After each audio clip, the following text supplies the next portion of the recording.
Subscribe to Gizmo Times and get notified about our latest videos by hitting the bell icon. Hey guys, welcome to Gizmo Times. This is Chetan and this is the Xiaomi's Redmi 6 Pro, which could also be called the Mi A2 Lite for the Chinese fans, at least with the MIUI here, because the Mi A2 Lite exactly comes with these specifications except the stock Android which is present on the A2 Lite. And for the Indian fans, that's actually a bad news that the Mi A2 Lite is not coming to the Indian market and might see every other market except for India. And even for in China, I don't think Mi A2 Lite would be launched. So this is the Redmi 6 Pro, which resembles the same. It comes with a 5.84-inch 19:9 Full HD Plus display, which is that display with the notch. And there's a rear camera combination of 12 megapixel plus 5 megapixel cameras, and there's a 4000 mAh battery, which is a good thing about this phone.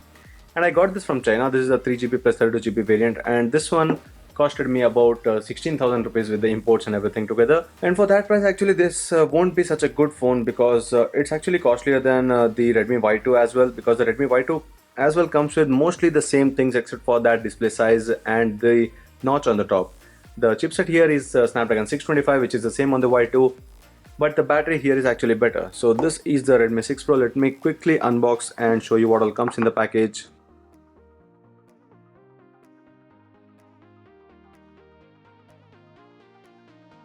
So this is the Redmi 6 Pro that again comes with those important specs given here. That is the dual camera combination, the 5.84-inch display, and a 4000 mAh battery. And on the back is that dual lens camera combination. Let me pull out the stickers first.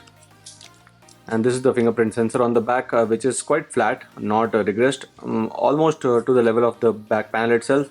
And this is seems to be a metal one, but I'm not really sure right now. Let me also pull off the guard on the front as well. And this is the notch display that you see here. There's a slimmer notch than most of the others, but then there's not a completely bezel-less display. There's quite some area on the top that shows itself there, and there's this white chin towards the bottom. So this is the phone for now. Let's keep it aside and check out what else comes in the package. Firstly, the booklets. Because this is imported from China, you'll see the Mandarin and the Chinese language here and not English. There's this silicone case as well, the TPU case, which is dark so that it gives almost the same look and feel, and this is smoother than what the back plate of the phone is. And this is the Chinese adapter again that comes with the 5V two-way output. So this is the travel adapter. There's this micro USB cable which indicates that the phone comes with a micro USB port for the charging. There's actually nothing else apart from the SIM ejector tool, so you don't find any earphones in the package, which is similar to how the Indian units as well come with. So these were the accessories. Now going back into the device itself, this is the phone. It comes with the micro USB port towards the bottom and the speaker grill as well, and in the bottom of the device. On the right are the buttons, the power button as well as the volume rocker button. On the top is the IR blaster, which is always a good thing from Xiaomi in the smartphones. And alongside that is that secondary microphone. There's a 3.5 headset jack as well. On the left is the area for the SIM cards. Let's pull that out and check out if this is a hybrid SIM slot. No, it's actually dedicated, which is a good thing. Here you get two nano SIM card slots and a dedicated micro SD card slot. So that is one good thing from Xiaomi. In addition here, because most of the other phones from Xiaomi did come with the hybrid SIM slot where you could have either a secondary SIM or a micro SD card for the storage expansion. Now what you see here differently from the Mi A2 is that Android version, or you can say the MIUI, which is not present on the Mi A2, or that is the Android One device from Xiaomi. So that had the stock Android with also the guarantees for Android updates. But with MIUI you don't see that guarantee of updates because MIUI is totally different from how the Android looks like and how Android functions. So you can't rely on it for the Android updates. There'll be MIUI updates itself. So this is the MIUI on the Redmi 6 Pro. Let me go into the settings first. MIUI 9.6.6, that is based on Android 1.8.1.0, which is again the latest Android for now. That's Android Oreo, and it's octa-core 2.0 GHz, which is the Snapdragon 625, which you have seen on several Xiaomi smartphones. That also includes the latest smartphones as well, the Redmi Y2, the Redmi Note 5, and a couple of others as well. So even the Redmi Mi A2 Lite comes with the same Snapdragon 625. But one good thing is that this chipset actually functions well. So there's no huge deal that it's the same chipset being used, because many of them because many of the users actually complain about this chipset being repetitive, but that doesn't matter. You don't keep changing your phones. For your phone it should work well, and here it works well. So the Snapdragon 625 on the Xiaomi smartphones does well. So that is the reason why I guess this chipset keeps on coming on multiple phones from the company. These are some applications: the Mi Live, Mi Home, AMAP, and okay, this is again because of the MIUI, that is a Chinese ROM. We don't have the Play Store here. We'll have to install that, and that can be done through the Mi App Store. So that is not again an issue here, and you can easily get the Play Store here for the applications.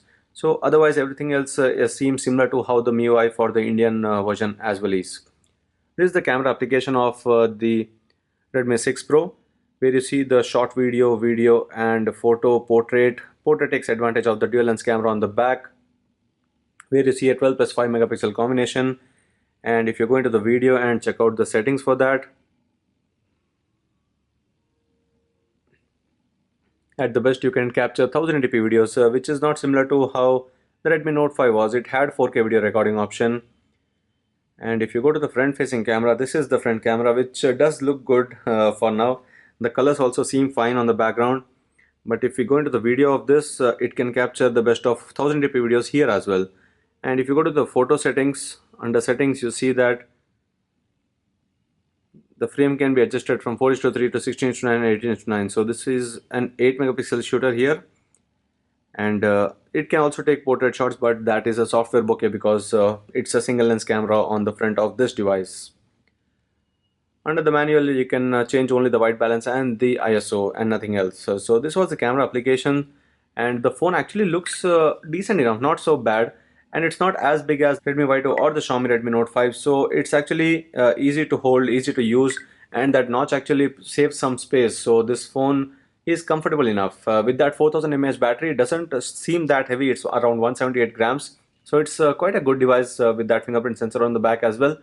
I hope this, if this gets launched in India, I hope this is priced around 10,000 or lesser than that, because more than that it really wouldn't make sense, because this is not any different from the Redmi Y2 except for a couple of specifications, and I'm not really sure whether this would actually come to the Indian market with any other name, or the Redmi 6 series as well. So for now, this was the unboxing and a quick hands-on with the smartphone. I hope you like this video. Do ask if you have any other questions and subscribe to Gizmo Times for more. Thank you for watching and see you in our next video.